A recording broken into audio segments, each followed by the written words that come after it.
America और Israel के हवाई हमलों में ईरान के सर्वोच्च नेता आयतुल्ला अली खामेनेई की मौत, ईरान में 40 दिन के राजकीय शोक की घोषणा। विदेश मंत्री एस जयशंकर ने कई खाड़ी देशों के विदेश मंत्रियों से बातचीत की, संवाद और कूटनीति के माध्यम से तनाव कम करने का आह्वान किया। पश्चिम एशिया में भारतीय दूतावासों ने भारतीय नागरिकों से दिशा निर्देशों का पालन करने का आग्रह किया। नागरिक उड्डयन मंत्रालय ने कहा, ईरान और इसराइल के बीच बढ़ते तनाव के कारण आज 444 उड़ानें रद्द होने की संभावना। प्रधानमंत्री नरेंद्र मोदी आज तमिलनाडु और पुदुचेरी में 7,100 करोड़ रुपए की कई विकास परियोजनाओं का शुभारंभ करेंगे। पाकिस्तान श्रीलंका से जीत के बावजूद T20 विश्व कप क्रिकेट से बाहर, न्यूजीलैंड सेमीफाइनल में पहुंचा। और ICC T20 क्रिकेट विश्व कप में भारत का सामना आज कोलकाता के ईडन गार्डन्स में वेस्ट इंडीज से होगा।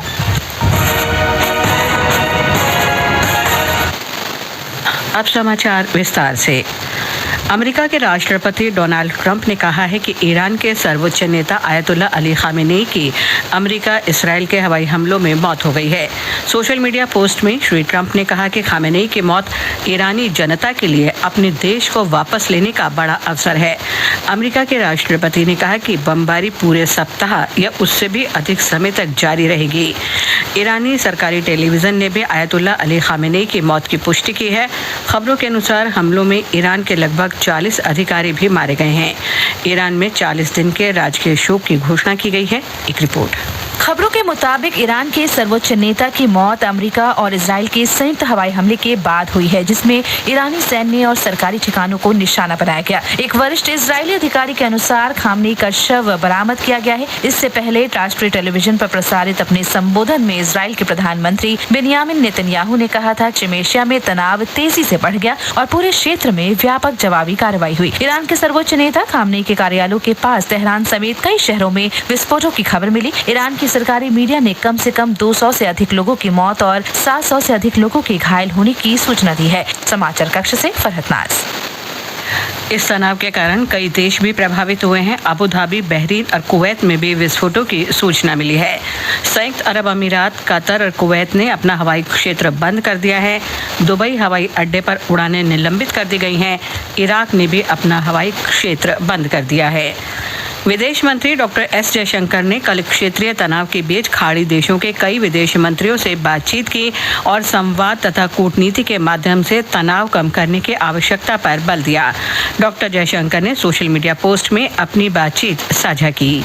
डॉक्टर जयशंकर ने संयुक्त अरब अमीरात के विदेश मंत्री शेख अब्दुल्ला बिन जायद अल नहायान के साथ खाड़ी क्षेत्र की बदलती स्थिति पर चर्चा की। सोशल मीडिया पोस्ट में डॉक्टर जयशंकर ने कहा कि भारत इस बिगड़ती स्थिति से चिंतित है। उन्होंने भारतीय समुदाय के कल्याण के प्रति संयुक्त अरब अमीरात के विदेश मंत्री की प्रतिबद्धता की सराहना की। डॉक्टर जयशंकर ने बताया कि उन्होंने सऊदी अरब के विदेश मंत्री शहजादे फैसल बिन फरहान से भी खाड़ी क्षेत्र की मौजूदा स्थिति पर चर्चा की। उन्होंने क्षेत्रीय शांति और भारतीय समुदाय की सुरक्षा में भारत की रुचि पर बल दिया। विदेश मंत्री ने कल शाम कतर के प्रधानमंत्री और विदेश मंत्री शेख मोहम्मद बिन अब्दुल रहमान बिन जसीम अल थानी से भी बात की। उन्हें कतर की स्थिति से अवगत कराया गया। डॉक्टर जयशंकर ने कहा कि भारतीय समुदाय की सुरक्षा को लेकर दिए गए उनके आश्वासन का वे सम्मान करते हैं। डॉक्टर जयशंकर ने बहरीन के विदेश मंत्री डॉक्टर अब्दुल लतीफ बिन राशिद अल जयानी से क्षेत्रीय घटनाक्रम पर विचार विमर्श किया। उन्होंने कहा कि मौजूदा हालात चिंता का विषय हैं। उन्होंने यह भी कहा कि बहरीन सरकार ने भारतीय समुदाय की सुरक्षा के लिए सभी आवश्यक कदम उठाने का आश्वासन दिया है। विदेश मंत्री ने कुवैत के विदेश मंत्री शेख जर्राह जाबेर अल अहमद अल सबा से भी बात की। डॉक्टर जयशंकर ने तनाव बढ़ने पर भारत की चिंता का उल्लेख किया। उन्होंने कहा कि भारतीय समुदाय के कल्याण के लिए कुवैत के विदेश मंत्री द्वारा दिए गए आश्वासन की वे सराहना करते हैं। अक्षित वैद्यान, आकाशवाणी समाचार, दिल्ली। पश्चिम एशिया में भारतीय दूतावासों ने भारतीय नागरिकों से क्षेत्रीय स्थिति को देखते हुए दिशा निर्देशों का पालन करने का आग्रह किया है। इसराइल स्थित भारतीय दूतावासों ने देश में अस्थायी रूप से रह रहे भारतीय नागरिकों से अपनी पिछली सलाह का पालन करने और समय पर सहायता और संचार की सुविधा के लिए आधिकारिक वेबसाइट पर पंजीकरण करने का अनुरोध किया है। तेहरान स्थित भारतीय दूतावास ने ईरान में रह रहे भारतीय नागरिकों को विकसित हो रही स्थिति को देखते हुए अत्यधिक सावधानी बरतने की सलाह दी है। इसके साथ ही अबू धाबी, रियाद, दोहा, दमिश्क, बगदाद, कुवैत, बहरीन और जॉर्डन स्थित भारतीय दूतावास ने भी मौजूद भारतीय नागरिकों के लिए दिशा निर्देश जारी किए हैं। नागर विमानन मंत्रालय ने कहा है कि ईरान और इसराइल के बीच बढ़ते तनाव के कारण आज 444 उड़ानें रद्द होने की संभावना है। मंत्रालय ने कहा कि नागर विमानन महानिदेशालय DGCA यात्रियों की सुरक्षा और परिचालन नियमों के अनुपालन को सुनिश्चित करने के लिए एयरलाइंस के साथ मिलकर काम कर रहा है। एयर इंडिया ने आज रात 11:59 तक इस क्षेत्र के सभी गंतव्यों के लिए उड़ानें रद्द कर दी हैं। एक अन्य परामर्श में एयर इंडिया ने कहा है कि आज के लिए निर्धारित 28 अंतर्राष्ट्रीय उड़ानें रद्द कर दी गई हैं। संयुक्त राष्ट्र के महासचिव अंतोनियो गुतेरेश ने ईरान पर अमेरिका और इसराइल द्वारा किए गए हवाई हमलों की निंदा की है। उन्होंने खाड़ी क्षेत्र तथा विश्व को एक बड़े युद्ध से बचाने के लिए तत्काल बातचीत शुरू करने का आह्वान किया है। श्री गुतेरेश ने कहा कि अमेरिका और इसराइल द्वारा किए गए हवाई हमले संयुक्त राष्ट्र चार्टर सहित अंतर्राष्ट्रीय कानून का उल्लंघन है। ये समाचार आकाशवाणी से प्रसारित किए जा रहे हैं। ताज़ा समाचार जानने के लिए आप हमारे social media handle X @AIR news Hindi को फॉलो कर सकते हैं। जालिम लोशन, वो है जालिम लोशन। दाग खाज खुजली में आराम, हानि रहित बेदाग जालिम लोशन। अच्छा, प्रभात में आपका फिर स्वागत है। प्रधानमंत्री नरेंद्र मोदी आज तमिलनाडु और पुदुचेरी में 7,100 करोड़ रुपए की कई विकास परियोजनाओं का शुभारंभ करेंगे। प्रधानमंत्री राजस्थान और गुजरात के दौरे के बाद कल रात चेन्नई पहुंचे। एक रिपोर्ट।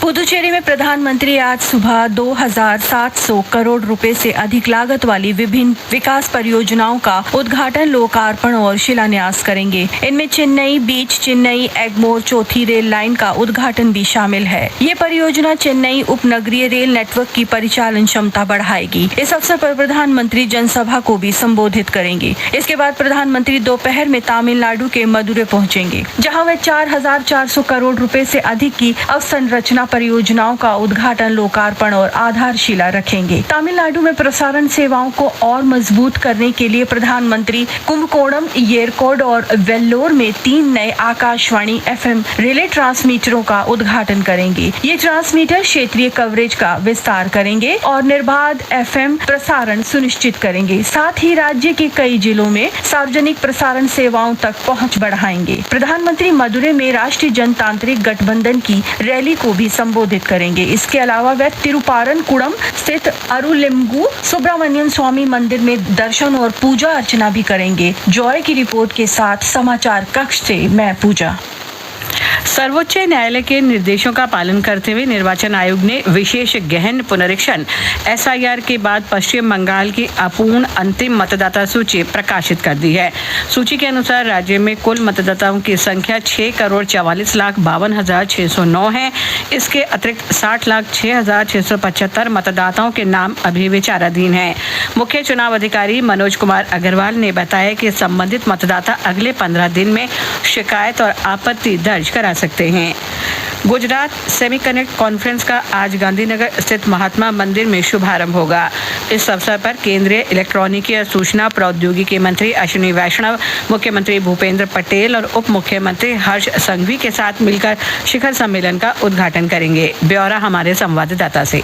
गुजरात सेमीकनेक्ट कॉन्फ्रेंस में टाटा इलेक्ट्रॉनिक्स, माइक्रॉन टेक्नोलॉजी जैसी दिग्गज कंपनियों सहित 8 देशों के 2,500 से अधिक प्रतिनिधियों ने पंजीकरण कराया है। 2 दिवसीय इस शिखर सम्मेलन में धोलेरा में विश्व स्तरीय लॉजिस्टिक विकसित करने और सेमीकंडक्टर फाइनेंस के लिए गिफ्ट सिटी के उपयोग जैसे महत्वपूर्ण विषयों पर चर्चा की जाएगी। वैश्विक आपूर्ति श्रृंखला में सहयोग को बढ़ावा देने के लिए जापान, ताइवान और दक्षिण कोरिया के साझेदारों के साथ उच्च स्तरीय अंतर्राष्ट्रीय गोलमेज बैठकों का भी आयोजन किया गया है। यह सम्मेलन वैश्विक सेमीकंडक्टर वैल्यू चेन में भारत की स्थिति को सुरक्षित करने और दीर्घकालीन तकनीकी विकास को बढ़ावा देने की दिशा में एक मील का पत्थर साबित होगा। अपर्णा खुंट, आकाशवाणी समाचार, अहमदाबाद। केंद्रीय मंत्री जी किशन रेड्डी ने कहा है कि भारत की ताकत मूल रूप से उसकी बौद्धिक संपदा में निहित है। हैदराबाद के गाचीबौली में राष्ट्रीय विज्ञान दिवस के अवसर पर आयोजित विज्ञान वैभव अंतरिक्ष सम्मेलन को संबोधित करते हुए श्री रेड्डी ने कहा कि CV रमन की विरासत आज भी आत्मनिर्भर भारत को प्रेरित करती है। आकाशवाणी समाचार ने विशेष कार्यक्रमों की नई श्रृंखला पीपल्स पद्म ऑन आकाशवाणी की शुरुआत की है। इस श्रृंखला में वर्ष 2026 के पद्म पुरस्कार विजेताओं से विशेष बातचीत की जाएगी। श्रृंखला की पहली कड़ी में हम IIT मद्रास के निदेशक प्रोफेसर वी कामकोटी से बातचीत करेंगे। ये पॉडकास्ट आज शाम 5:10 पर आकाशवाणी गोल्ड चैनल से प्रसारित किया जाएगा। वहीं आकाशवाणी समाचार ने प्रकृति की बात आकाशवाणी के साथ की नई श्रृंखला में पद्म भूषण अनिल प्रकाश जोशी से विशेष बातचीत होगी, जिसमें मृदा संरक्षण, पारिस्थितिकी संतुलन, जीवन शैली और पर्यावरण संबंधी विषयों पर विस्तार से चर्चा होगी। ये पॉडकास्ट आज सुबह 10:30 पर आकाशवाणी गोल्ड चैनल से प्रसारित किया जाएगा। ICC T20 क्रिकेट विश्व कप में भारत का सामना आज वेस्टइंडीज से होगा। मैच भारतीय समयानुसार शाम 7 बजे से कोलकाता के ईडन गार्डन्स में खेला जाएगा। इस मैच का नतीजा टूर्नामेंट में भारत का भविष्य तय करेगा। वहीं दूसरा मुकाबला दक्षिण अफ्रीका और जिम्बाब्वे के बीच अरुण जेटली स्टेडियम में भारतीय समयानुसार दोपहर 3 बजे से खेला जाएगा। पाकिस्तान सुपर 8 के मैच में श्रीलंका पर 5 रन से जीत हासिल करने के बावजूद टूर्नामेंट से बाहर हो गया है। T20 विश्व कप के सेमीफाइनल इस महीने की 4 और 5 तारीख को निर्धारित हैं, जबकि फाइनल मुकाबला 8 मार्च को होगा। दिल्ली यातायात पुलिस ने परामर्श जारी किया है कि जरूरत पड़ने पर बहादुर शाह जफर और JLN मार्ग पर यातायात का मार्ग परिवर्तित या प्रतिबंधित रहेगा और दरियागंज से बहादुर शाह जफर मार्ग और गुरु नानक चौक से आसिफ अली रोड तक भारी वाहनों को आने जाने की अनुमति नहीं होगी। मौसम विभाग ने केरल, माहे, पश्चिम बंगाल के हिमालय क्षेत्र और सिक्किम में आज बिजली गिरने और गरज चमक के साथ तूफान की आशंका व्यक्त की है। देश के उत्तर पश्चिमी भागों में अगले सप्ताह के दौरान अधिकतम तापमान में सामान्य से 3 से 5 डिग्री सेल्सियस की वृद्धि होने की संभावना है। देश के पूर्वी मैदानी क्षेत्रों में अगले 2 दिन में अधिकतम तापमान में 2 से 4 डिग्री सेल्सियस की क्रमिक वृद्धि हो सकती है। होली के दौरान यात्रियों की सुविधा सुनिश्चित करने के लिए उत्तरी रेलवे के महाप्रबंधक राजेश कुमार पांडे ने कल नई दिल्ली और आनंद विहार टर्मिनल रेलवे स्टेशनों का निरीक्षण किया। श्री पांडे ने स्टेशन कर्मचारियों और रेलवे सुरक्षा बल के कर्मियों से बातचीत की और उन्हें भीड़ के दौरान यात्रियों के प्रति सतर्क और संवेदनशील रहने को कहा। आंध्र प्रदेश के काकीनाडा जिले के वेटलापलेम गांव में कल एक पटाखा फैक्ट्री में हुए भीषण विस्फोट में 20 लोगों की मौत हो गई और 9 लोग घायल हुए हैं। मरने वालों में ज्यादातर दिहाड़ी मजदूर थे। और अब आज के समाचार पत्रों की सुर्खियों के साथ हैं मुकेश कुमार। धन्यवाद लवलीन। अमेरिका और इजरायल के ईरान पर हमले को राजस्थान पत्रिका ने महासंग्राम बताते हुए लिखा है, मध्य एशिया में छिड़ी जंग। हिंदुस्तान की सुर्खी है, दुनिया भर में चिंता, जंग पर करीब से नजर रख रहा है भारत। प्रधानमंत्री नरेंद्र मोदी के कल देशव्यापी HPV टीकाकरण अभियान शुरू करने को अमर उजाला ने सर्विकल कैंसर से जंग का आगाज बताया है। मार्च में झेलनी पड़ सकती है अप्रैल जैसी गर्मी। दैनिक जागरण ने इसे प्रमुखता से देते हुए लिखा है, लंबा और तीखा हो सकता है गर्मी का मौसम, आम जनजीवन, कृषि और बिजली की मांग पर पड़ सकता है असर। नवभारत टाइम्स ने अकेलेपन और डिजिटल दुनिया से खुद को जोड़े रखने को आजकल की प्रमुख समस्या बताते हुए लिखा है कि इंसान को इंसान की जरूरत है जो मशीन नहीं ले सकती, इसलिए रिश्तों में इन्वेस्टमेंट की जरूरत है। हम आभासी दुनिया को असली दुनिया समझने लगे हैं। राजस्थान पत्रिका कहता है, पढ़कर मिलते हैं सवालों के जवाब, इसलिए पढ़ना जरूरी, मोबाइल नहीं। दैनिक भास्कर की खास खबर है, बचपन की यादें मिटती नहीं, खजाना बनकर जेहन में बस जाती है जो व्यक्तित्व और जीवन की नींव गढ़ती रहती है। अमर उजाला की यह खबर चिंता पैदा करती है कि हमारी यादें छीन रहा वायु प्रदूषण, डिमेंशिया का खतरा 40% बढ़ा। पत्र आगे लिखता है, सिर्फ फेफड़ों और दिल की बीमारी नहीं, सीधे दिमाग को नुकसान पहुंचा रहा प्रदूषण। और अंत में मुख्य समाचार एक बार फिर। अमेरिका और इसराइल के हवाई हमलों में ईरान के सर्वोच्च नेता आयतुल्ला अली खामेनेई की मौत, ईरान में 40 दिन के राजकीय शोक की घोषणा। विदेश मंत्री एस जयशंकर ने कई खाड़ी देशों के विदेश मंत्रियों से बातचीत की, संवाद और कूटनीति के माध्यम से तनाव कम करने का आह्वान किया।